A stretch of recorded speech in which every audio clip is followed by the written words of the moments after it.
Well, good afternoon, ladies and gentlemen. I hope you all had a very good lunch. I was privileged to be in the small ministerial lunch that was held in Bushido next door, and I can tell you that there was a good deal of very amiable defense diplomacy going on across the table. We had about a 7 or 8 course lunch, so there was lots of opportunities to have a diverse expression of views, and a reminder again that face-to-face diplomacy is still an important element of international relations, and one that we should be recovering at such pace that the public health circumstances permit. We've had 2 fantastic plenary sessions this morning on the global governance in the wake of the COVID-19 pandemic, on Middle East security in a global context, and in each of those, either directly or by implication, the human element of international security was raised. And it's why it's a special delight for me that we have today to deliver the keynote address at this Manama dialogue, Peter Maurer, who's the president of the International Committee of the Red Cross. As he'll say in his own statement, this is an organization that has extraordinary access across and within borders to states and non-state actors alike in the service of humanitarian goods in some of the most vicious and horrific conflicts that are taking place across the globe. There has been almost a perverse fascination recently with meeting virtually and with engagement over a television screen in the 2-dimensional formats that Zoom and Microsoft Teams permit. But humanitarian work cannot be done virtually. And the ICRC has been active in the field throughout all this period in extremely challenging circumstances. And their president leads from the front, as they say in military terms. Of course, he's been in capital cities in the last couple of months. He's been in Berlin, he's been in Rome, he's been in Moscow and Vienna, but he's also been in the field. So just since September, he's been in Niger, in Libya, in Burkina Faso, in Ukraine, supporting his staff working in the field, but also with the access that his position, but also his personality permits to government leaders and non-state actors. And when delivering humanitarian aid in difficult places such as Syria, the number of checkpoints and the number of groups that have to be passed or intelligently bypassed to deliver food and medical and other urgent supplies to people is really extraordinary. So this is an organization that is constantly negotiating, constantly engaging in field diplomacy with some of the most difficult and least automatically compliant customers in the field. And yet, the aid does often get through.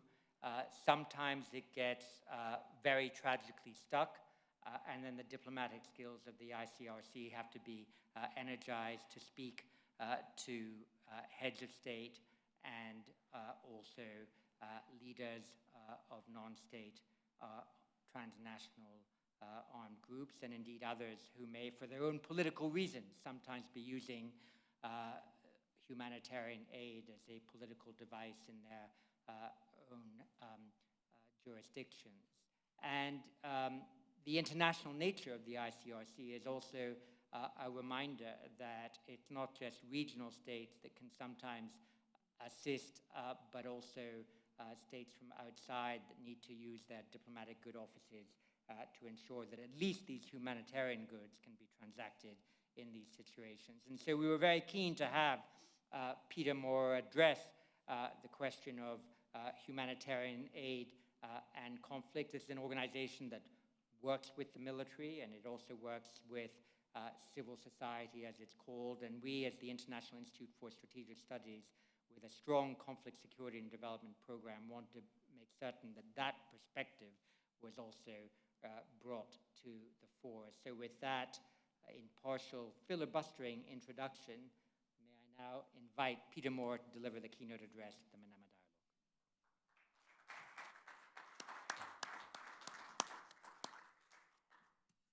Excellencies, ladies and gentlemen, dear colleagues. The question I'm most often asked in interviews is, what are the concerns that keep you up at night? My greatest concerns is not one single issue or place, but the death by 1,000 cuts, inflicted upon too many people in conflict zones over too many years. All the signs today point to chronic instability. Global and regional power competitions unresolved, fragmentation and proliferation of actors, marginalization and stigmatizations of populations in the aftermath of war and conflicts, reconstruction slow or non-existent. The human and societal cost of conflict in the Middle East alone has been catastrophic. The widening gap between the haves and have-nots has left many with deep feelings of injustice and frustration. This comes on top of persistent development deficits that are holding back parts of the region. The Arab Human Development Report highlighted the lack of inclusive citizenship, women's empowerment, perspectives for youth, the development of a knowledge society, and the challenge of a lack of security in some parts of this region as well.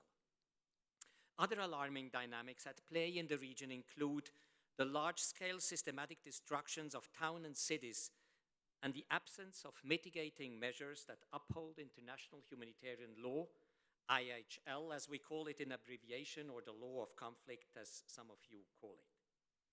The unconstrained armed trade, which disregards restrictions on the use of weapons, the development of new weapons without due considerations for ethical and humanitarian perspectives and impacts, the winding back of protection in the name of fight against terrorism, the expedient interpretation of the law which prioritizes military objectives over civilian lives, the widening distance between the front line and those calling the shots, the political instrumentalization of humanitarian aid, and the obstruction caused by sanctions and bureaucracies which hit the most vulnerables in the hardest.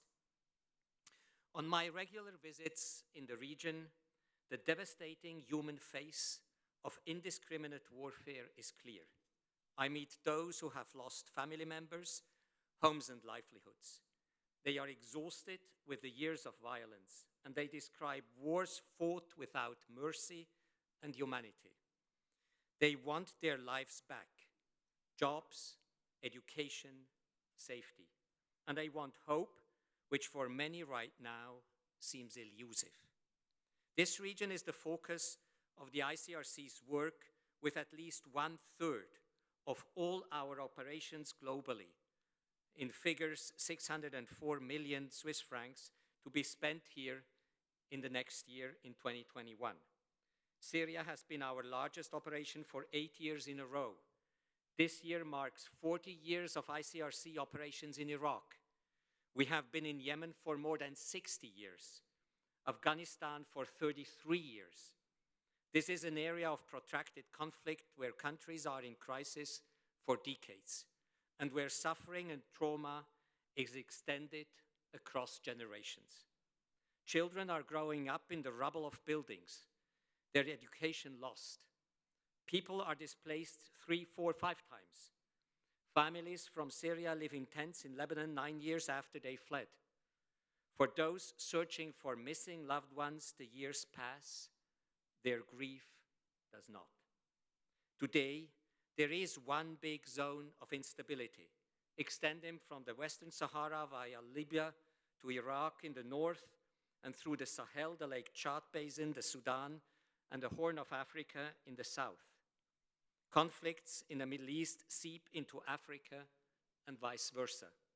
The global pandemic has been an additional accelerating force of existing fragilities.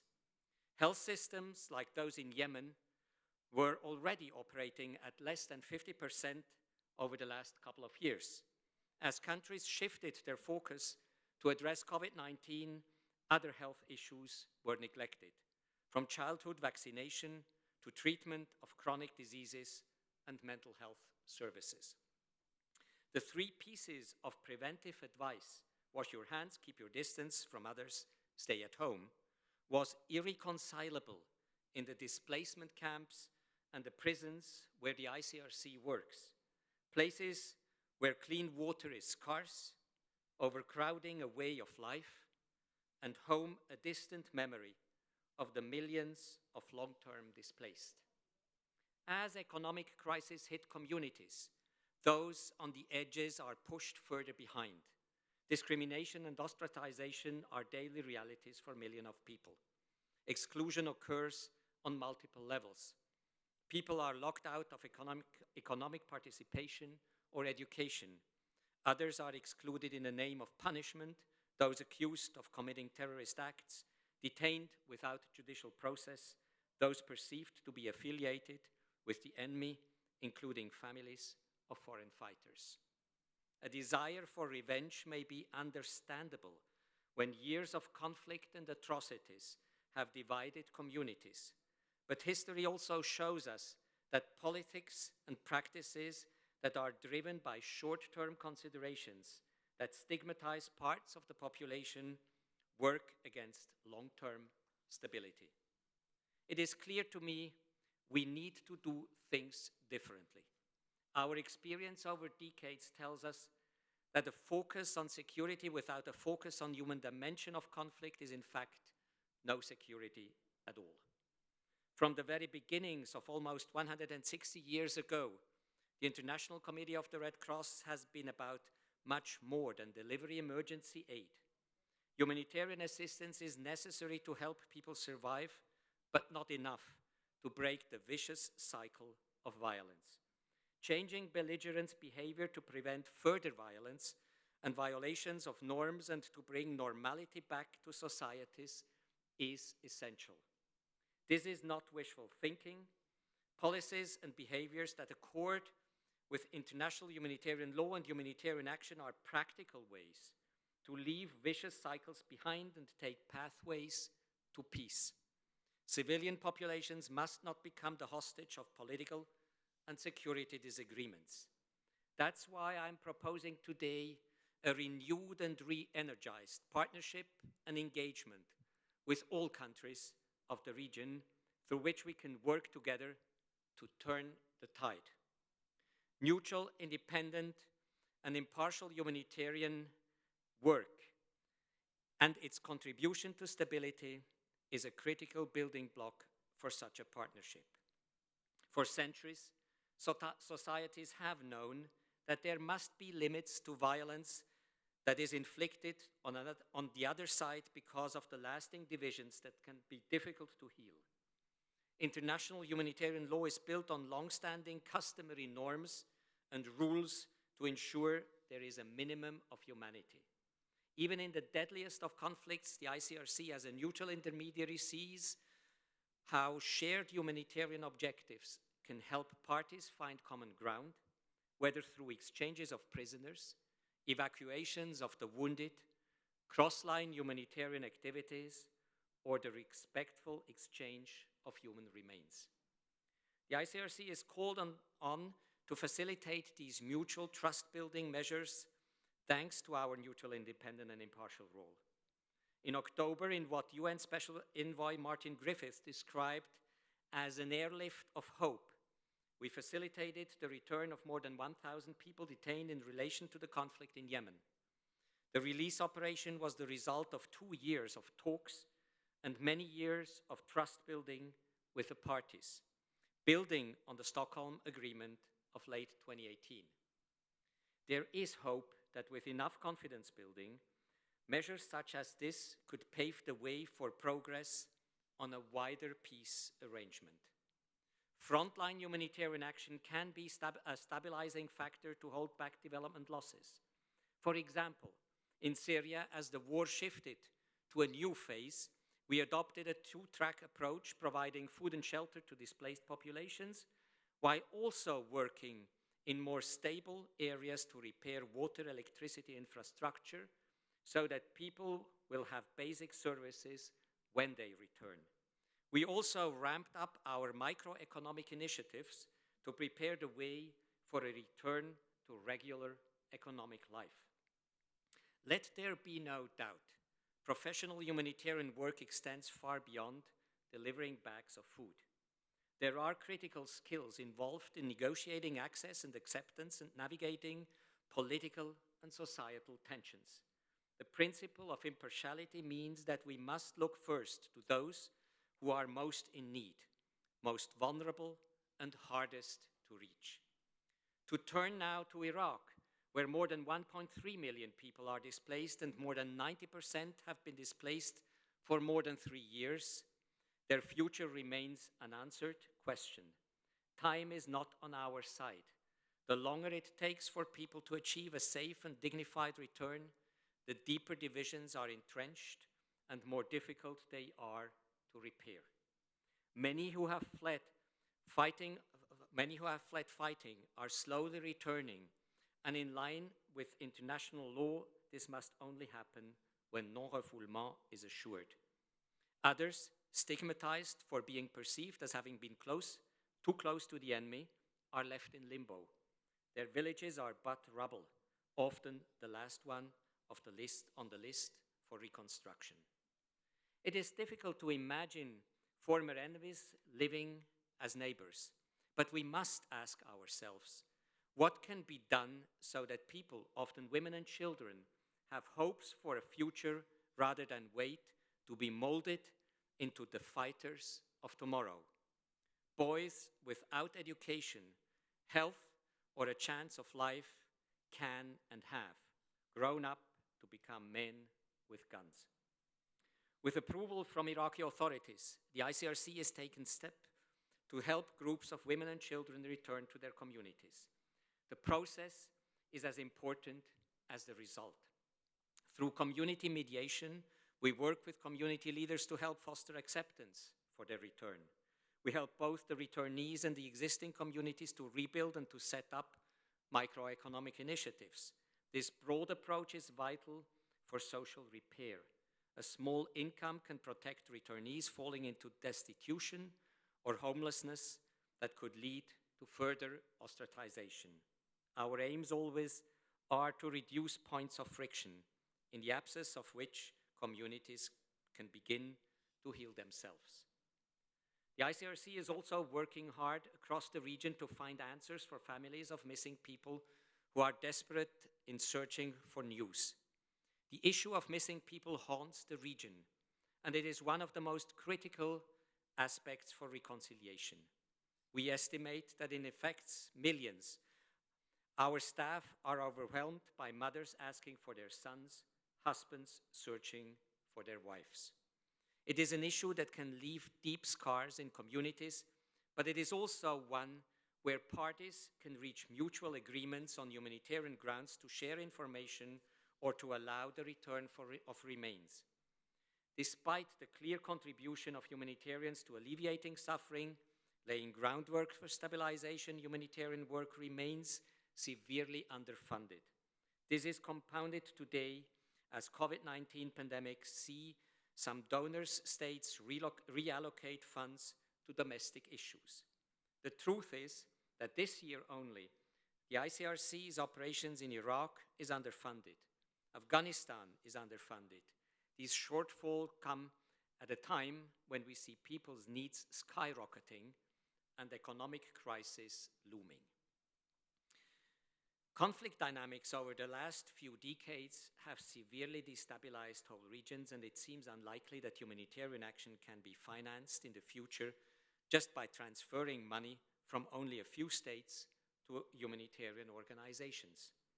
While serious discussions on burden sharing, enlarging the donor base, and strengthening local actors are necessary, we need to reimagine the approach on humanitarian work.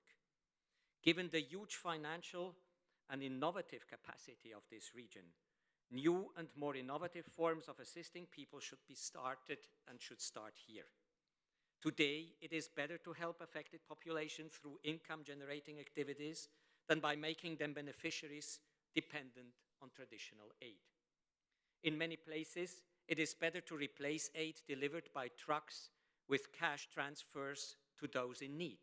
thereby also preserving people's independency and agency. It is more important to build on the potential of the digital economy to do needs assessment for people than to design humanitarian action as the low-tech and low-quality end of assistance. Telemedicine can help reach remote areas. Big data analysis allows for sharper assessment of needs. Virtual training can teach soldiers how to comply with international humanitarian law in real combat situations. Science enables us to deliver better orthotic and prosthetic services to those affected by violence and conflict. Creating a new financial instruments based on impact philanthropy and impact investment can fill an important gap today, which will not be addressed by traditional forms of aid and finance. In all these areas, we have taken a leading role in the humanitarian sector and over the past few years. Given the potential in the region, we hope to bring high-tech solutions to low-tech and unstable countries to achieve greater stability for individuals and for communities. The complexity of the issue I'm speaking about requires a functioning international system, a system in which states, rather than making empty promises, would work together to agree the rules and practical steps forward. We should also recognize that the future for consensus building must not only be multilateral, but also multi-stakeholder, with actors from across sectors coming together to address social issues rather than to secure political wins. We are seeing what new platforms can achieve, such as the COVAX Alliance, which is bringing together actors from across sectors to work on equitable vaccine delivery. New forms of partnership in this region will be critical if we hope to end political stalemates, both in the region and globally. For over the last few decades, we have seen what happens in the region has an impact. We have seen that what happens in the region has an impact on global affairs and vice versa.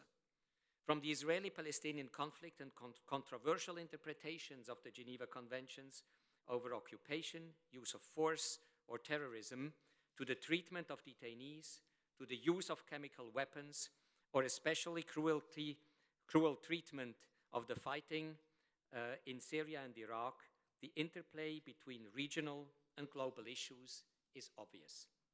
It is also true on a more positive note.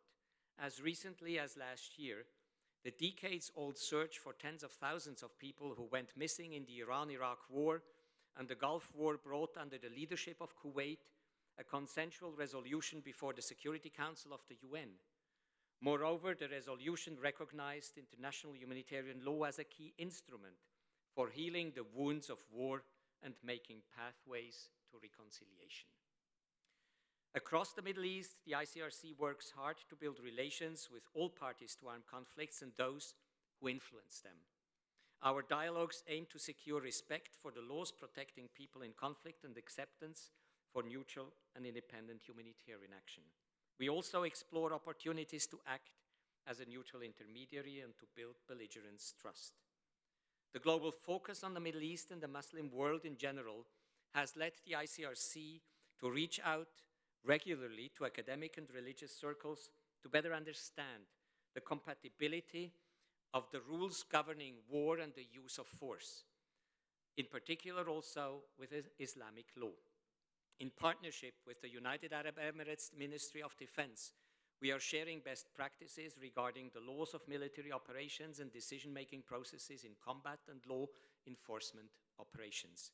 Together with the UAE government, we plan to open a center for IHL training in Abu Dhabi, reflecting our wish to bring practical education and training to armed forces from the region and beyond. More can be done in many other places in this region. Our lessons learned from working with more than 130 armed forces around the world bring together best practices for protecting and assisting civilians.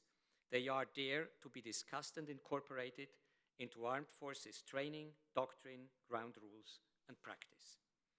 We have identified key challenges critical for humanitarian action, in particular how to deal with security and terrorism, how to engage with non-state armed groups, and how to carry out humanitarian action in the context of partnered proxy or alliance warfare.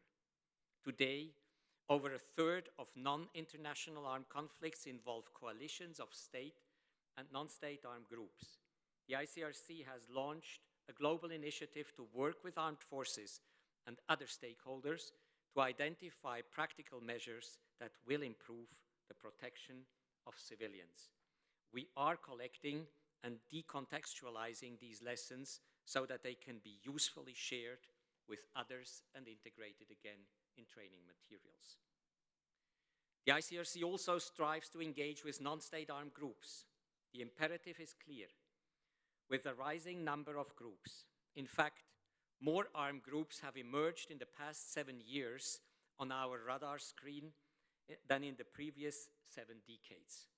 This means there is a significant population, tens of millions of people, living outside the reach of state services and in need of humanitarian aid and protection. The ICRC's dialogue with armed groups is therefore critical. We engage with more armed groups than any other humanitarian organization in the world, both in terms of number of groups and the extent of our interaction. In a recent study, we identified 614 armed groups of relevance to our operations around the world. Around half of these groups, more exactly 296, are located in Africa, with 132 in the Middle East. The newly emerging armed groups are for most part decentralized, with less top-down control, but they collaborate with one another and with states within broader strategic alliances. We follow as closely as possible these coalitions, trying to understand their organizational structure as well, to identify decision makers and the levers of influence on their behaviors. For example, in 2018, after 4 years of patient work involving intensive consultations with weapons bearers, the ICRC team in Lebanon managed to persuade 27 armed groups active in the refugee camp of Ain al-Helwa to sign commitments to protect healthcare installations, which resulted in a much better access for the refugees to treatment. In other countries, our knowledge and engagement with armed groups are critical to negotiating access to populations in need, to ensuring security for communities and our operations, in preparing the ground for exchanges of detainees, and in the search for missing people or access to detention facilities. The ICRC is increasingly involved also in legal and policy and operational dialogue on finding an acceptable balance between military and security necessity and ensuring people are properly protected under international humanitarian law. International humanitarian law does not pose an undue obstacle to state security. Rather, it offers a framework on dilemmas between humanity and military necessity. In this regard, the discourse on terrorism deserves a special mention. The ICRC, of course, condemns acts of terrorism, whether committed in or outside an armed conflict. Terrorism is anti-humanitarianism. It negates the basic principle of humanity. It goes against the underlying principle and core objectives of international humanitarian law. But in responding to terrorism, IHL has to strike a balance between military necessity, security necessity, and considerations for humanity when pursuing a state's security interest. Counterterrorism laws, for that matter, adopted at national, regional, and international level, can coexist with international humanitarian law, and they complement each other, as long as these laws do not generate conflicts of norms and legal confusions, and do not criminalize or unduly restrict humanitarian action. We realize that in practice, there are challenges, which are present in many conflicts and not just in counterterrorism situations. For instance, distinguishing between fighters and civilians when fighters are hiding among the civilian population. The ICRC has discussions with states around the world on these challenges and seeks to give as precise as possible advice and seeks as large as possible consensus around how to handle some of the difficulties of strategic, tactical, and operational level. We try to be pragmatic partners of governments and armed forces who are confronted with such challenges rather than to be a rigid and prescriptive guide. It is through conversations between weapons bearers and the humanitarian organizations like ICRC that best practices can be determined and better protection for people affected by conflict and violence be found. Dear colleagues, nearly 160 years ago, the ICRC was founded to make professional humanitarianism a force in the service of modern statehood. Instead of handouts for the poor, the ICRC and the International Red Cross and Red Crescent movement overall, throughout its history, has wanted to combine mitigating measures for victims with the respect for norms, principles, policies protecting civilian populations. This remains key to dealing with the complexities of modern, asymmetric, and protracted conflicts. But we need to build on the experiences of the past few decades and forge innovative responses. Putting human security at the center of our concerns and reconciling humanitarian, security, stability, and peace-building agendas. Engaging in quiet but robust dialogue with the armed actors of today's conflicts in order to ensure better respect for laws and principles through practical and pragmatic cooperation. Identifying humanitarian issues that can build minimal trust between the parties to break cycles of violence. Striving for new forms of diverse partnerships to find a way through political stalemates.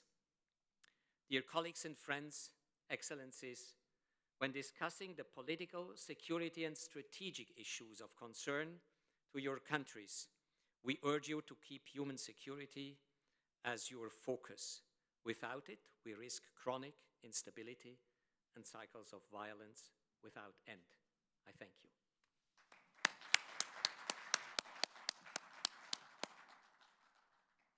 Peter, thank you very much indeed for that. And let me remind people to seek the floor by pressing their microphone. It'll turn green, but then I'll turn it red when I call on you to speak. Thank you very much, Peter, for your description of the new humanitarian strategies, building economic generation capacities, making cash transfers to those in need, enabling digital needs assessment.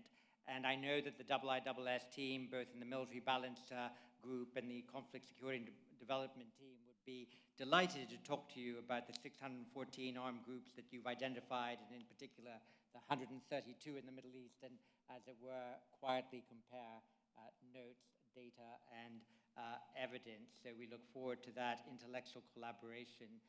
Let me, as the roster populates itself, just ask you two questions in sequence, and then we'll go to the floor.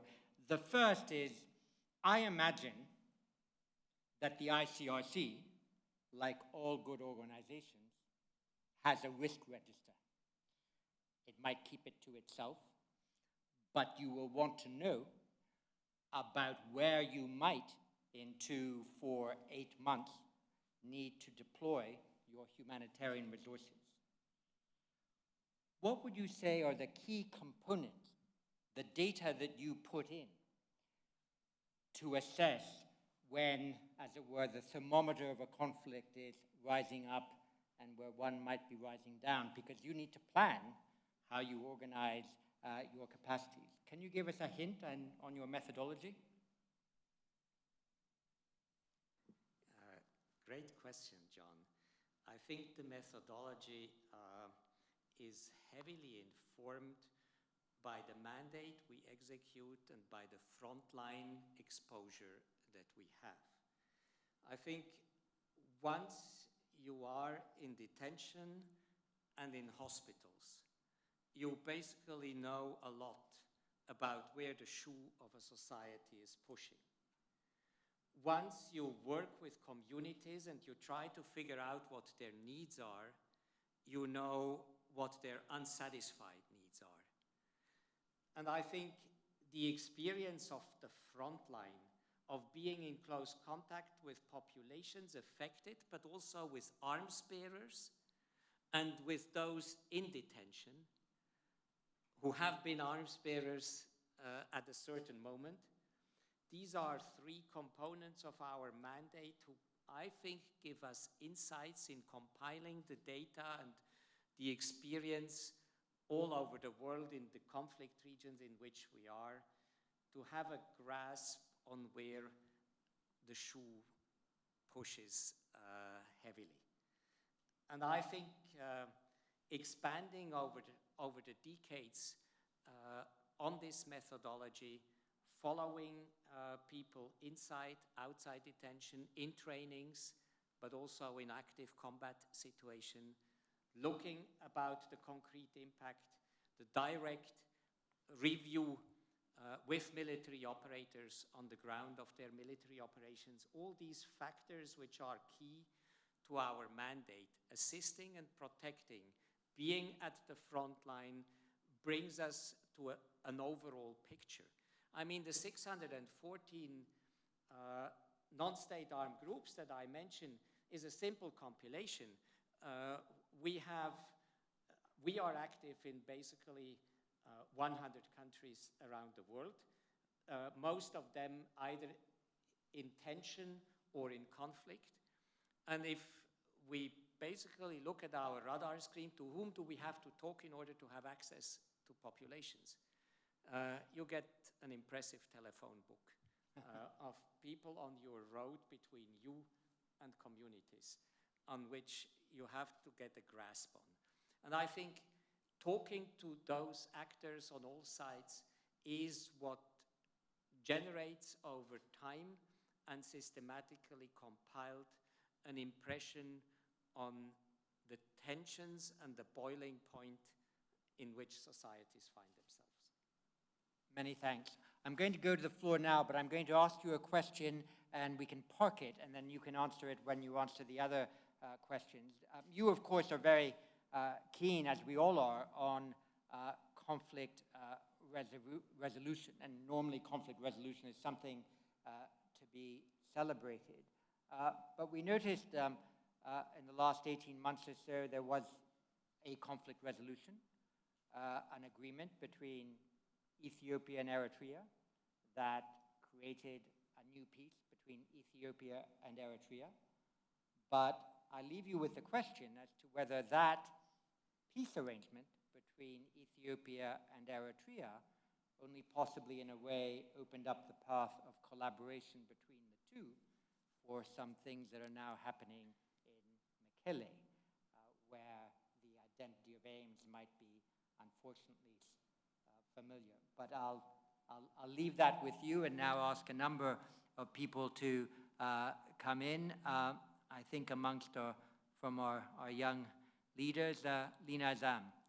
Yes, thank you, Joan. I actually had the privilege and honor of attending 2 sessions by Excellency Mr. Peter Maurer.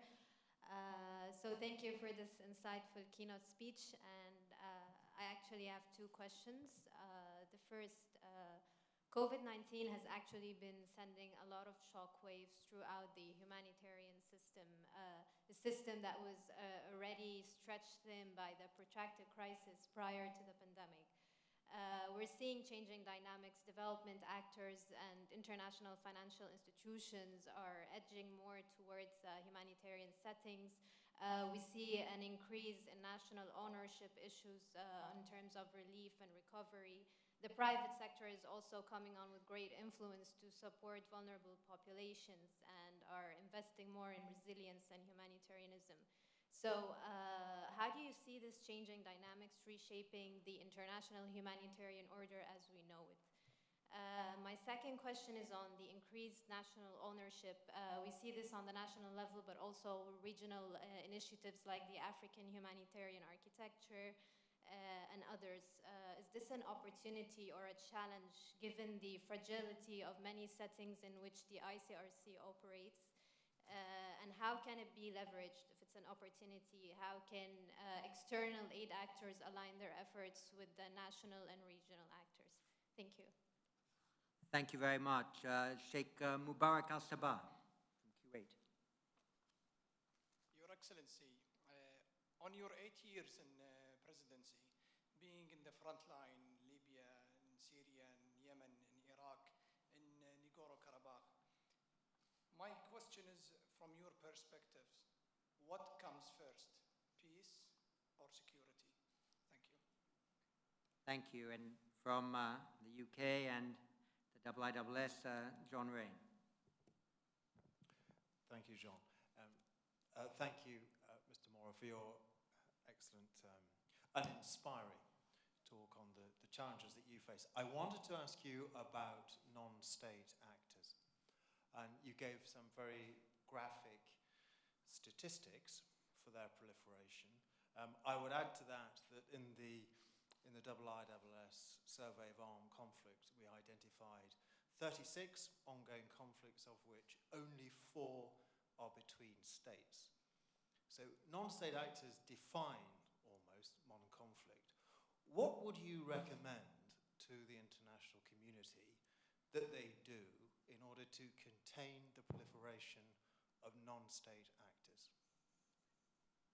Thank you very much. And from Israel, Dorgold.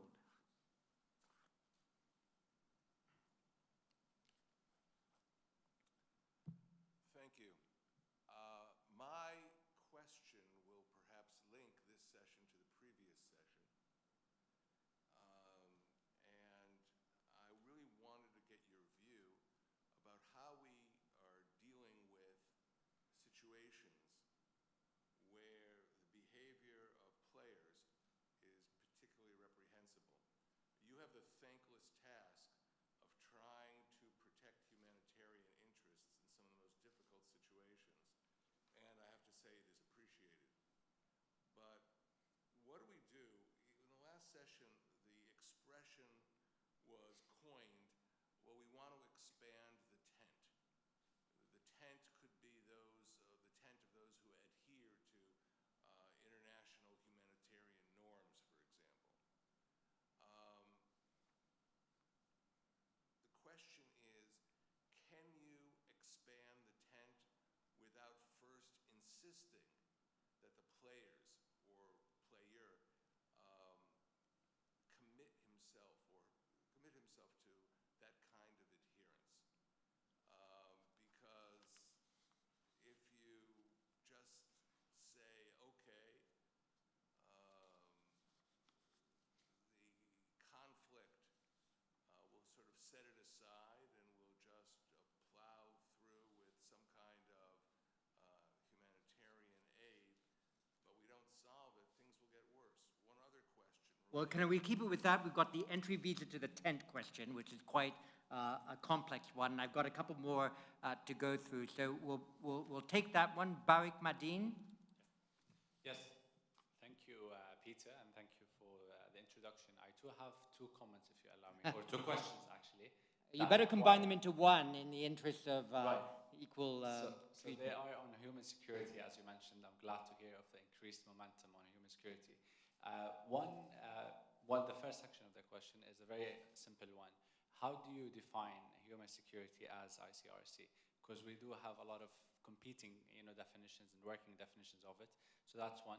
And 2, based on that definition, how do you work on making sure that we tap into human security as an operational, policy tool? Because that's one of the clear gaps that through our research we've identified, that policymakers just simply do not look at human security as a policy tool. And I'll just end it here. Thank you. I'll take 2 crisp ones, and then Peter, you can give a strong statement in response to those 7 or 8 interventions. Irena Mia. Thanks, John. A very quick one. In terms of ensuring a durable peace settlement, what are the key elements you think needs to be in place? That was very crisp. Thank you. Omar Al-Mutawa.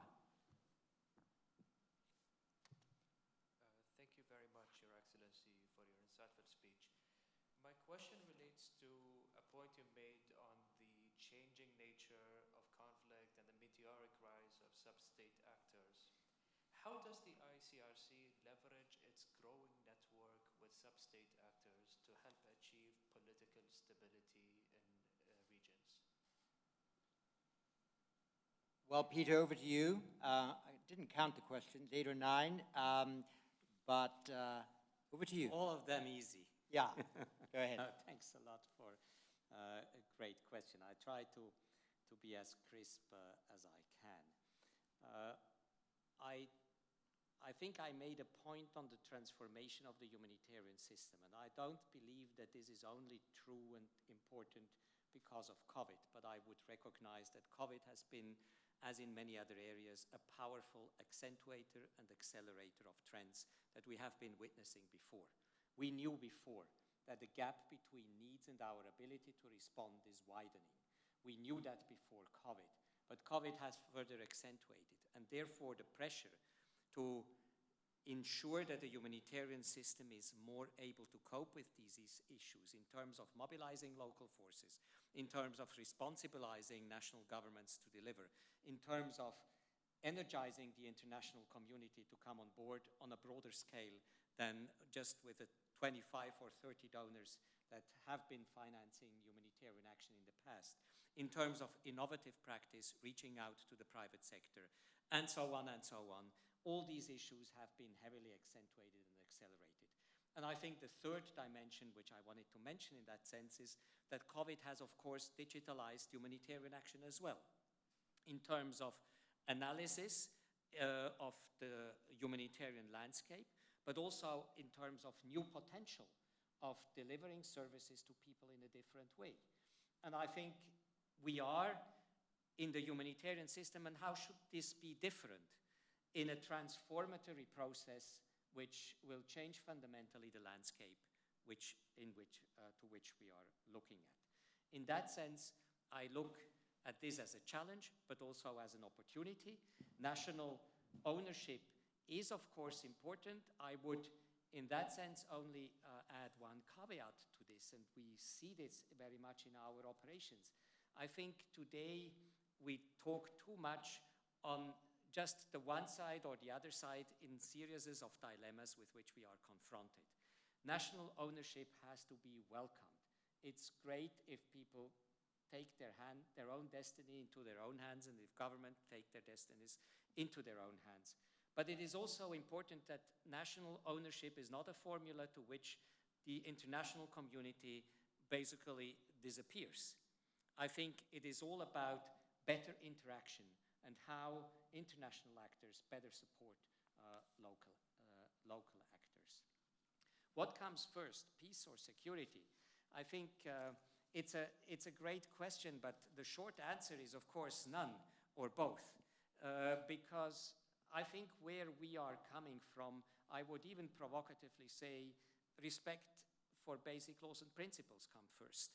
Because it has been our traditional approach in engagement that if you don't behave in war, it is difficult to find a pathway out of war. And I think it is a little bit in this philosophy. Humanitarian work is not political work, is not peace building, is not security, but it is contributing to an environment in which warring parties can eventually reconcile, and reconciliation is of critical importance in order to build peace and security.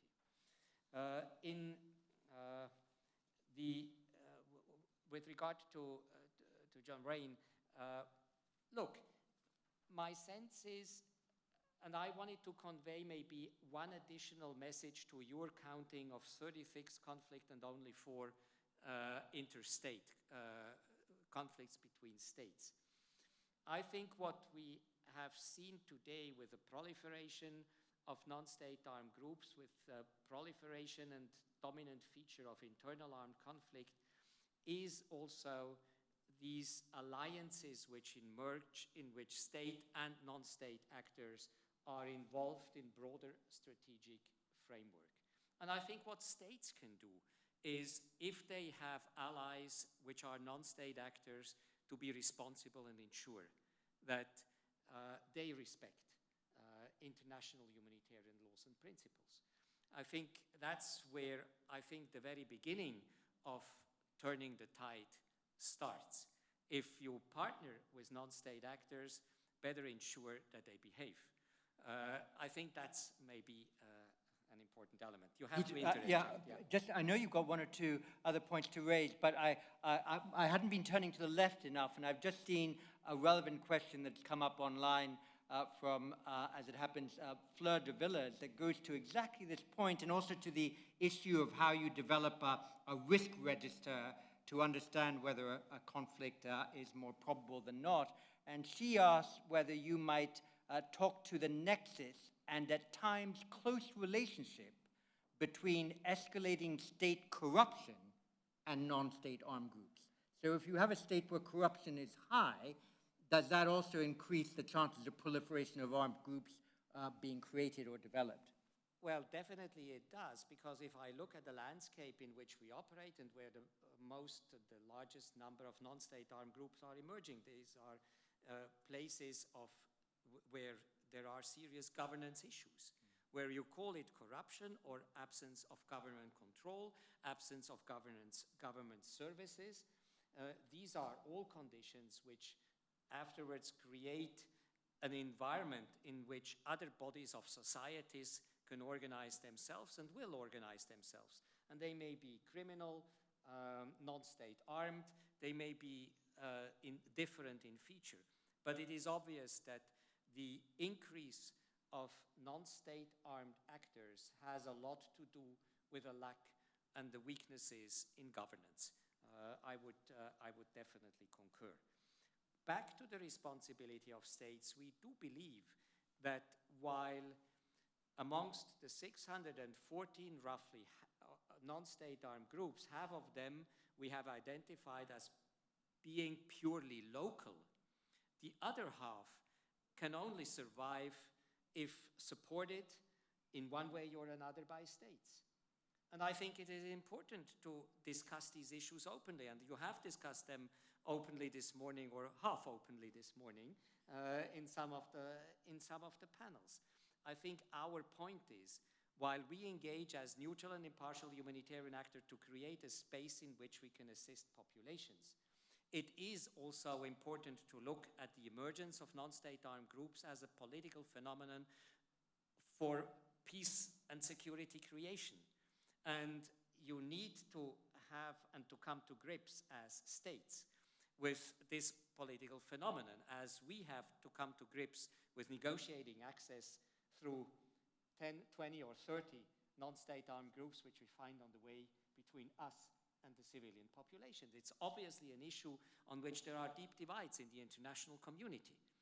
And I think it is one of the more critical issues that partnered, proxy, and other types of warfare today become dominant issues. It's not only that we have internal versus international armed conflict, we have partner proxy warfare in which the intersection between statecraft and non-state authorities is intrinsically linked, and to deconstruct some of these intrinsic linkages and to negotiate is of critical importance, even to create some space of civility in which social services can be delivered to people.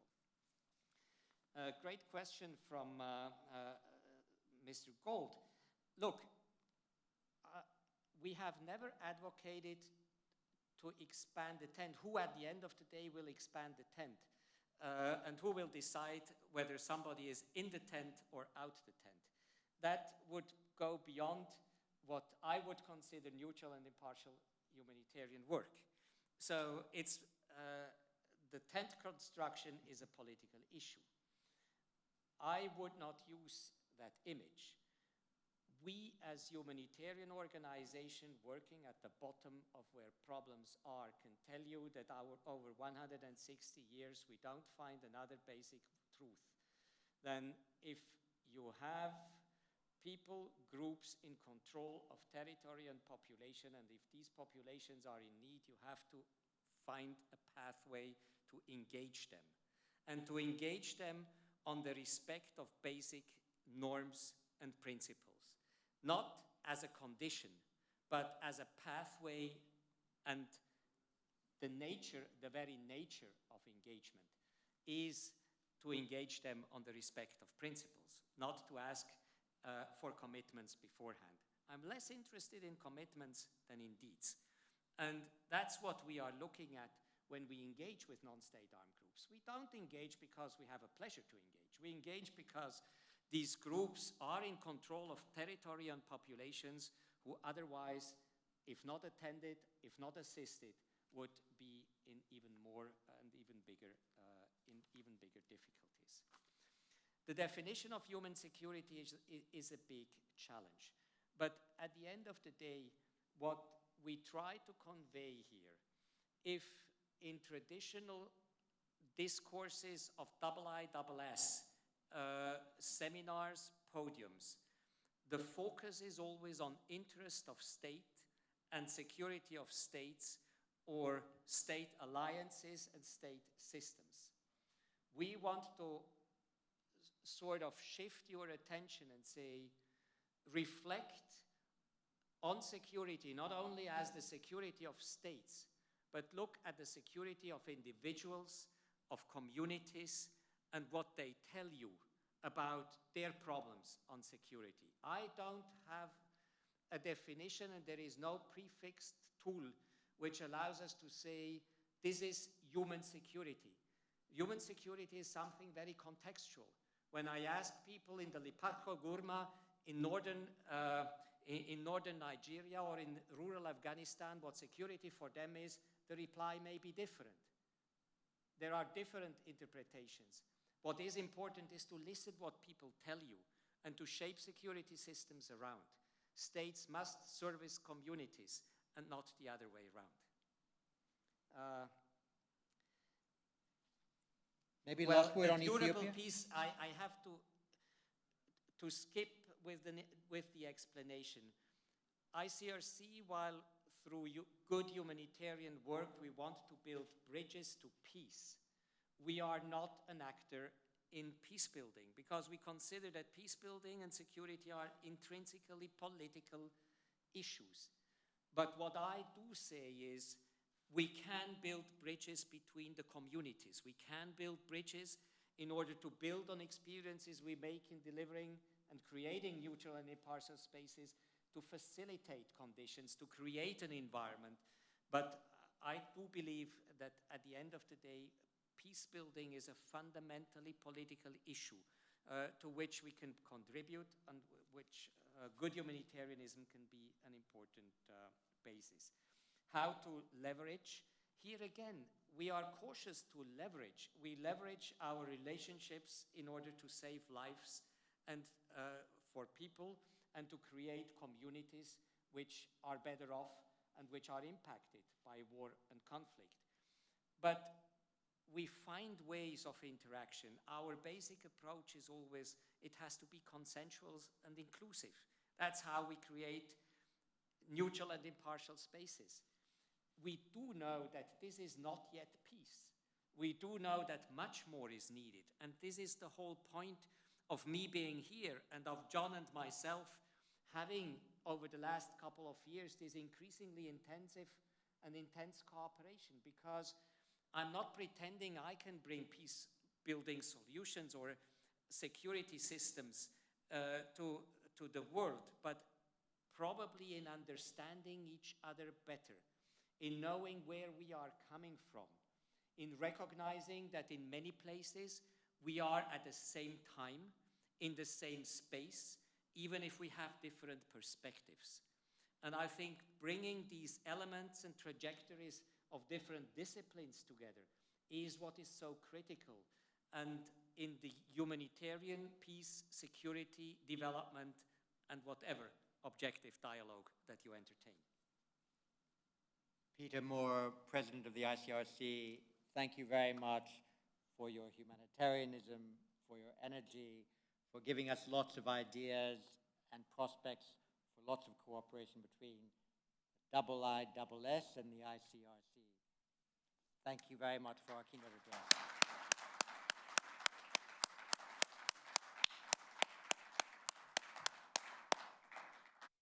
We will now take a break outside, and we will return shortly after 4 p.m. for our third plenary session on conflict resolution in the Middle East with 2 deputy prime ministers and a national security advisor. See you again soon.